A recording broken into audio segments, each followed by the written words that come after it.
A Cadeia da Prece, Jesus mais perto de você.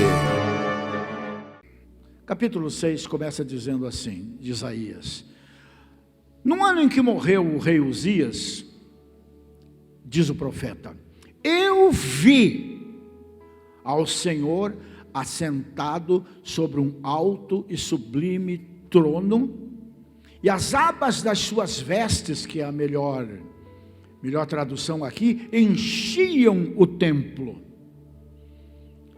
Os serafins estavam acima dele, cada um tinha 6 asas, com 2 cobriam o rosto, com 2 cobriam os pés, com 2 voavam, e clamavam uns para os outros, dizendo: Santo, Santo, Santo é o Senhor dos exércitos, toda a terra está cheia da sua glória. Amém? Toda crise, todo problema que aparece na nossa vida, nós temos que ter a sabedoria, a inteligência de tornar isso pedagógico, que traga algum ensino, porque a crise é uma encruzilhada, e a gente pode tomar a estrada da vitória, ou tomar a estrada do fracasso. E a questão grande nessa coisa toda é, e aí o nome da mensagem, para onde olhar na hora da crise? Para que lado olhar em tempos de crise?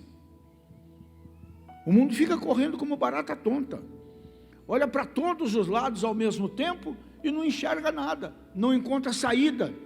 E aqui no texto que nós lemos, não quero me aprofundar nele, porque senão não saímos daqui hoje, né? O profeta Isaías está vivendo uma crise terrível, porque o seu rei, de quem ele era amigo, era profeta, de repente morre. E para quem tem um mínimo entendimento de história, a morte de um rei é sempre uma crise, sempre na história humana foi uma crise tremenda, porque a esposa do rei ia acabar sendo assassinada, os filhos do rei, que seriam seus herdeiros legítimos, ainda que fossem crianças, iam ser assassinados, e muitas vezes pelo irmão do rei, o seu próprio tio. Isso é uma das coisas mais comuns na história humana, seja na França, na Inglaterra, na Espanha, Portugal, seja no tempo dos vikings e aí por diante, sempre foi assim. Trono vazio é sinal de crise. Trono vazio é sinal de traição, é tempo de traição, é tempo de morte, é tempo de confrontos muitas vezes, né? E agora aqui a nação estava em luto, porque Uzias morreu, né? Estava morto. E os ventos contrários da crise começavam a soprar sobre o povo de Deus, trazendo no seu bojo, nas suas asas, instabilidade política, instabilidade econômica, instabilidade moral, instabilidade espiritual. Porque queira ou não queira, tendo em vista a amizade entre Isaías e Uzias, até vamos assim dizer, o conforto dos dois, vamos assim dizer, não estava no outro. Um como profeta de Deus, profeta messiânico, inclusive, né? Sangue azul, inclusive, e o outro um rei, que era abençoado pelo profeta, portanto abençoado por Deus, mas de repente o cara morre. E nesse momento Isaías, né, de expectativa, o rei morreu, e agora o Brasil está aí diante de uma eleição preponderante, uma decisiva, absolutamente decisiva, que eu costumo dizer, não tem nada de ideológico, é o bem e o mal, é luz e trevas, é Deus e o diabo na terra do sol, né? Isso é outro assunto, mas a grande verdade é o seguinte: por que isso está acontecendo? Porque um trono chamado Presidência da República está para ser desocupado, tendo em vista que o cargo é exercido por 4 anos. Então, teoricamente, a oposição, seja ela qual for, não é? Quer ver esse trono desocupado para ocupar o trono. E nunca foi realmente diferente, né? Então, nesse momento aqui, Isaías, pelo que nós lemos, né, teve a mais importante experiência da sua vida. E o que foi que aconteceu ao profeta? O profeta, se você entrar no texto, você vai ver que ele olhou Eu vi ao Senhor assentado sobre um alto e sublime trono. E aí depois a narrativa vai se seguindo, né? Vem anjo e toca os lábios dele. Deus desafia ao profeta ou à própria nação, né? Quem que eu vou enviar? Quem irá por mim? E então o profeta diz: eu estou aqui, envia-me a mim, cumpra-se a tua vontade na minha vida. Então são momentos de se administrar um caos ou uma tentativa de caos. E na crise nós precisamos aprender 4 coisas bem simplesinhas aqui com Isaías. Para onde olhar? Para onde olhar nessa hora? Não é olhar com desespero, perdido, não está na Bíblia, né? Mas como cachorro caído de mudança, desorientado completamente, onde é que eu estou, para onde que eu vou, quem que eu sou, não é? Como os mineiros costumam dizer. Na crise, antes de tudo, o rei morreu, e o profeta levantou a cabeça e viu a Deus. Ele levantou a sua cabeça, ele olhou para cima. Isaías entrou no santuário e viu Deus assentado no trono. O rei de Judá estava morto, mas Isaías entendia que não devia se preocupar, porque o rei dos reis continuava no seu trono. É isso que nós temos que entender. O nosso Deus, independente do que a gente venha a passar, o nosso país venha a passar, nossa família venha a passar, o nosso Deus continua impoluto no seu devido lugar, estendendo as suas mãos sobre as nossas vidas e a seu tempo nos socorrendo, direcionando nossa vida, desde que nós saibamos direcionar o nosso olhar.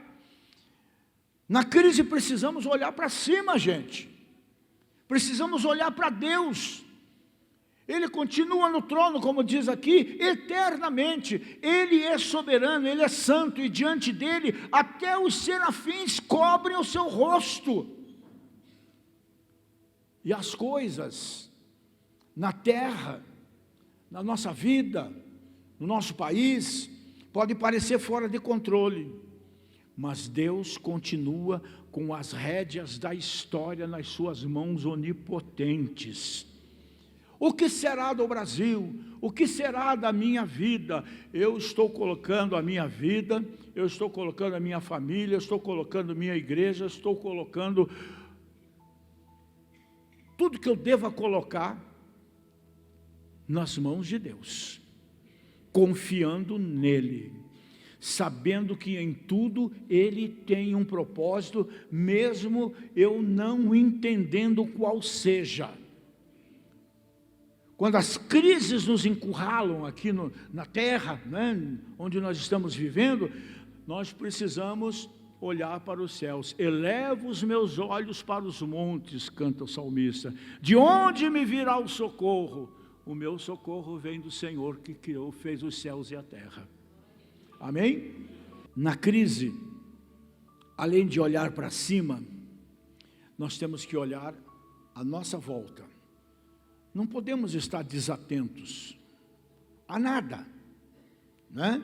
Isaías viu uma nação rendida ao pecado, à violência, à embriaguez, o sexo ilícito.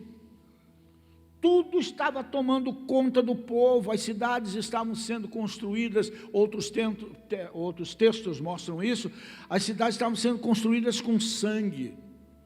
Os vícios mais degradantes estavam corroendo os valores morais, destruindo famílias, né? E esse povo, como no tempo de Sodoma e como nos tempos de hoje, né? O Brasil virou uma Sodoma. Estava vendo alguma coisa lá em Los Angeles, nos dias de hoje, a terra de Hollywood, né? Pelo amor de Deus, o que é aquilo? Se a gente se escandaliza com esse pouquinho de coisa que a gente vê aqui, meu Deus, lá é impressionante, né? Então a verdade é que o povo está se entregando, assim, desavergonhadamente à imoralidade e toda sorte de atitudes obscenas.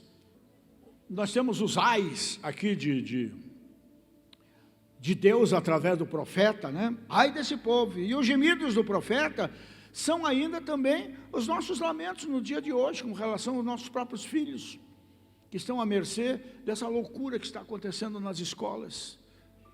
Assim, escancaradamente.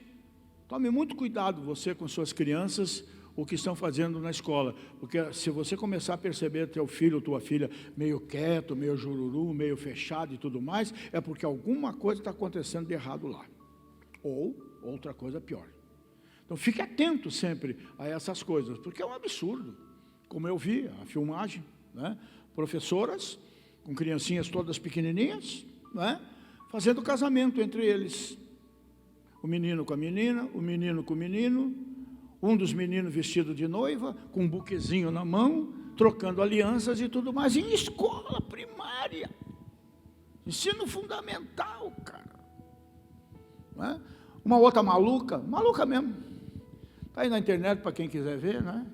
Defendendo entre eles, a esquerda, que muitos deles se infiltrem nas igrejas evangélicas, porque as igrejas evangélicas, isso é um recado para a igreja, as igrejas evangélicas têm dificuldade em conseguir voluntários para trabalhar com as crianças da igreja, em escola bíblica e tudo mais.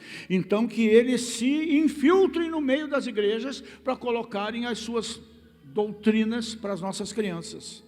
Gente,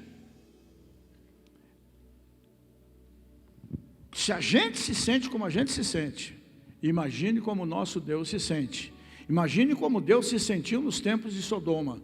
Imagine como Deus se sentiu nesses tempos degradantes aqui. Imagine como Deus se sentiu quando o Moisés desceu com as tábuas da lei e encontrou, porque, gente, ele não encontrou simplesmente um povo adorando um bezerro de ouro que eles fizeram com todo o ouro e prata que Deus permitiu que eles saíssem do Egito.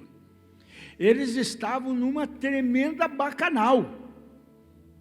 Era uma festa, era uma orgia em torno do bezerro de ouro.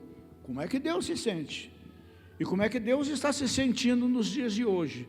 Não à toa, esse negócio todo vai terminar em fogo mesmo um dia. Mas não se preocupe. O único fogo que você vai ver é da costela fogo de chão. Porque isso fica para os outros. Vamos estar agarradinho com Jesus ali em todo o tempo, né? E os tempos mudaram, mas o homem não. E infelizmente a modernidade não aperfeiçoou o homem moralmente. É o nosso caso, né? Em terceiro lugar, na crise, além de olhar para cima, além de olhar ao redor, nós precisamos, foi o que eu disse para o cidadão hoje lá. Não é assim que funciona. A gente também tem que olhar para dentro, para o nosso próprio eu, né? Isaías não viu apenas os pecados dos outros, mas ele também viu os seus próprios pecados. Por isso que veio o anjo como uma brasa viva para purificar os seus lábios, a sua boca. Porque ele diz, ai de mim, que sou um miserável pecador, quem me livrará? Então o anjo veio e purificou os seus lábios, não é? Então o seu pecado, pelo que a gente vê aqui, apesar de profeta, se a gente pode entender ou subentender, era o mesmo da nação, lábios impuros, e ele se sentia assim, porque afinal de contas, ele era profeta, mas era homem, era humano, tinha mulher, tinha filhos, e a gente tem sangue correndo nas veias, e a gente se altera muitas vezes, no momento, experimenta dar uma martelada no dedo para ver se você gosta. Olha para mim, você deu uma martelada no dedo agora, bem caprichada daquela daqui da unha fica roxa, você gritou, aleluia.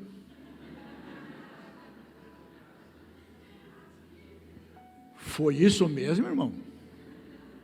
Hein? Então as circunstâncias nos forçam muitas vezes ao erro, né? Nos levam ao erro, porque afinal de contas nós somos passíveis, né? Então, gente, até ver aqui o Senhor assentado no trono, Isaías via apenas os pecados da nação, mas quando ele viu Deus assentado no trono, ele passou a enxergar o seu próprio pecado. E ele estava alarmado com a gravidade de tudo aquilo que estava acontecendo na nação. No entanto, ao contemplar a santidade de Deus, ele viu também o seu pecado, a sua fraqueza, o seu erro, e soltou da sua alma eu poderia dizer um grito: ai de mim, estou perdido, estou lascado, porque sou um homem de lábios impuros, e habito no meio de um povo de impuros lábios. Então logo reconheceu o seu pecado, também recebeu o perdão de Deus, e o perdão de Deus o colocou na estrada da restauração. Então, irmãos, nós somos todos iguais aos olhos de Deus. Deus não faz acepção de pessoas, nós corremos todos os mesmos riscos. Mas o Senhor é pastor, por isso mesmo eu corro riscos muito maiores, porque, com todo respeito, se você cair, caiu. Se eu cair, muitos aqui caem comigo, família inteira cai junto. Muita gente fraca na fé, que não tem sua fé firmada em Jesus, vai embora da igreja, porque o pastor caiu. Mas o pastor caiu, mas Jesus caiu? Mas é um momento que daí a gente projeta, como ele estava fazendo, o nosso próprio pecado daquele que caiu, seja lá quem foi ele. E nós não temos esse direito. O nosso direito é estender a mão para aquele que cai, como Deus faz com aquele que cai e se arrepende. Amém, gente? Depois que Isaías foi purificado por Deus, depois que ele reconheceu o seu erro também, não apenas criticava o erro da nação, ele ouviu, como nós vimos aqui na leitura, a voz de Deus. Ele recebeu o seu chamado, e quando ele recebeu o seu chamado, a quem enviarei, imediatamente ele colocou-se à disposição para atender à vontade de Deus. E Deus tem uma vontade muito grande para a sua vida. O problema é que nem sempre é a nossa vontade. Não vou contar meu testemunho pela milésima vez aqui, mas a minha vontade nunca foi ser pastor. Levaram anos na quarta igreja para me fazerem subir naquele altar e cantar um corinho. E depois levaram anos para me fazer pregar a primeira mensagem. E depois levaram anos para que eu entrasse no ministério. Eu nunca quis. Eu nem sonhava com um negócio desse. Até porque eu via como é que era a vida do Agostinho e do Fioravante lá com aquela crentaiada do Capão da Embuia. Qual é? Até quando chegou a história do mar lá, né? Aí eu não tive jeito mesmo. Ou vem ou fica aí. Como eu não sei nadar, eu vim. Não é? Então, gente, precisamos olhar para frente. Porque quando nós olharmos para frente, também é bíblico, nós precisamos olhar para aquele, levantar a cabeça e olhar para aquele que é autor e consumador da nossa fé. Não desviando o olhar, como diz lá em Eclesiastes, né? Nem para a esquerda, nem para a direita. Ou como Paulo diz, fixado na divina vocação. E nós temos uma vocação. Nós somos cartas abertas de Deus para esse mundo. Você, para apresentar Jesus na sua família, ou no seu colégio, ou no seu trabalho, você precisa ser Jesus. Porque eles não têm um Jesus para ver, a não ser aquele morto do crucifixo. Eles têm que ver Jesus vivo na tua vida, na minha vida, na nossa vida. Isso requer vida com Deus, para nós ficarmos parecidos com Ele. Amém, gente? Então, o mesmo Deus Santo que está no trono é o Deus que purifica do pecado. E não importa o que você fez, apenas volte para casa. Apenas volte para os braços do Pai, que continuam abertos, prontos para te receber, te fazer um carinho, te perdoar, te reencaminhar na vida e escreveu uma nova história na sua existência, né? Isaías foi enviado, como está escrito aqui, a um povo de falto de entendimento. A Bíblia chama isso de dura cerviz. Dura cerviz eu sempre usei essa expressão, é aquele que veste o paletó e esquece de tirar o cabide. Não tem, é difícil de se encurvar, né? Mas a palavra de Deus diz que aquele que endurece a sua cerviz, quando ouve a palavra de Deus, o chamamento de Deus, será quebrantado num momento sem que haja cura. Então, gente, mais do que nunca, nesses tempos sombrios que nós estamos vivendo, se agarre a Jesus. Não estou chamando você para fanatismo, não estou chamando você para deixar de ser você, eu estou chamando você para ser você santificado. Embora tenha sido o profeta evangélico do Antigo Testamento, praticamente 1000 anos antes de Jesus, ou 700, 1000 anos foi Davi, ele sabia até o nome de Jesus, seu ministério, onde haveria de nascer, tudo foi revelado através de Isaías. Então veja que emocionante foi a vida desse profeta, né? Mas mesmo tendo sido profeta evangélico do cristianismo já no Velho Testamento, não viu resultados assim tão otimistas do seu trabalho no meio daquele povo, volto a repetir, de dura cerviz, de coração duro. E embora tenha descrito de forma clara o Messias que haveria de vir, o seu nome é Emanuel, Deus forte, maravilhoso, conselheiro, príncipe da paz e assim por diante, né? A sua pregação, por incrível que pareça, não foi ouvida pelo povo. Quando a gente lê o capítulo 53, tão espetacular, talvez o mais espetacular do Velho Testamento, a gente, apesar de toda aquela grandeza, a gente até se entristece e se admira. Como é que aquele povo não ouviu o seu profeta, trazendo a eles uma mensagem 700 anos adiantada? Olha o privilégio daquela geração, e não quiseram ouvir. E vale ressaltar, entretanto, que o profeta não administra resultados. A mensagem de Deus, desde que seja entregue com fidelidade, com clareza, com honestidade, como ela tem que ser, sempre cumpre a sua missão. A palavra de Deus nunca volta vazia, sempre fará aquilo para o qual ela foi enviada, sempre se cumprirá. Mesmo uma mensagem relativamente simples como essa dessa noite, ela sempre vai trazer resultados. Muitas vezes eu prego aqui uma mensagem para vocês, a maioria já sabe disso, depois eu saio chateado. Poxa, hoje eu não rendi nada, eu não estava no meu dia.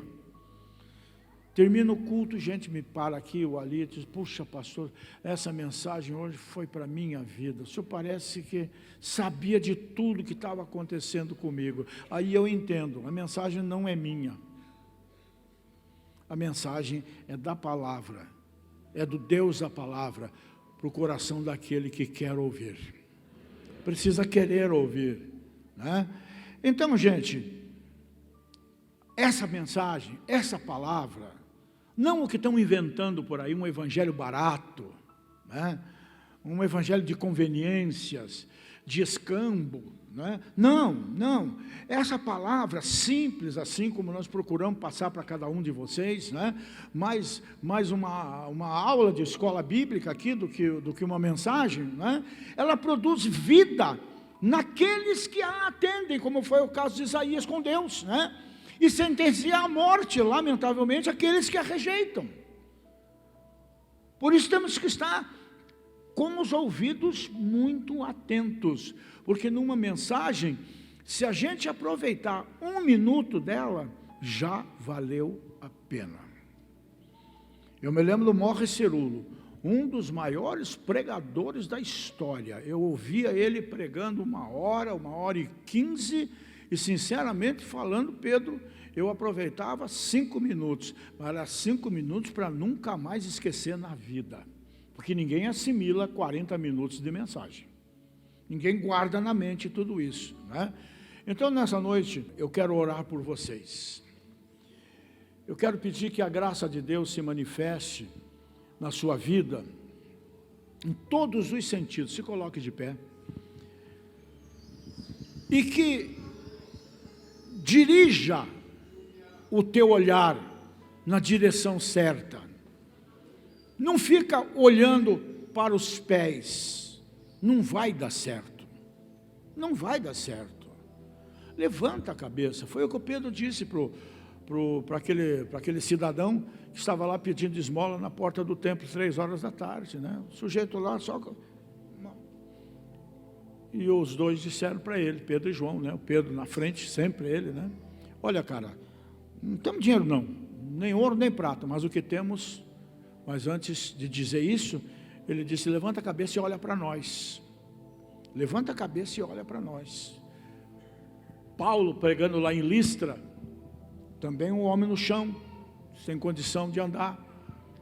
À medida que Paulo foi pregando, viu nos olhos do homem fé para ser curado. Viu por quê? Porque aquele homem não estava olhando para o chão. Ele até estava no chão, mas não estava olhando para o chão, ele estava olhando para cima, ele estava olhando para o pregador. Então, o pregador disse para ele, levanta sobre os teus pés. E é o que Deus quer fazer na sua vida espiritual, na sua vida moral, na sua vida conjugal, na sua vida financeira, na sua vida espiritual. É o que Deus quer fazer na nossa vida. Eu não tenho prazer de ver um filho de cabeça baixa, se sentindo derrotado. Levante a sua cabeça. Uma nova história realmente Deus tem para você. A sua história pode ser totalmente reescrita por Deus a partir do momento que você levantar a cabeça e tomar uma decisão como o pródigo tomou. Tomou uma decisão, levantou-se e fez o quê? Voltou para casa. Voltar para casa significava o quê? Voltar para os braços do Pai, a quem ele entristeceu com a sua traição. E quando nós pecamos, quando nos afastamos e assim por diante, estamos traindo aquele que nos ama. Mas o que aquele moço fez? Aquilo que nós precisamos fazer. Não interessa o que nós fizemos. O pecado dele foi terrível. Mas não interessa na hora do sufoco o que nós fizemos. Interessa é voltar para casa, porque então seremos recebidos e seremos reintegrados. Amém? A Cadeia da Prece, Jesus mais perto de você.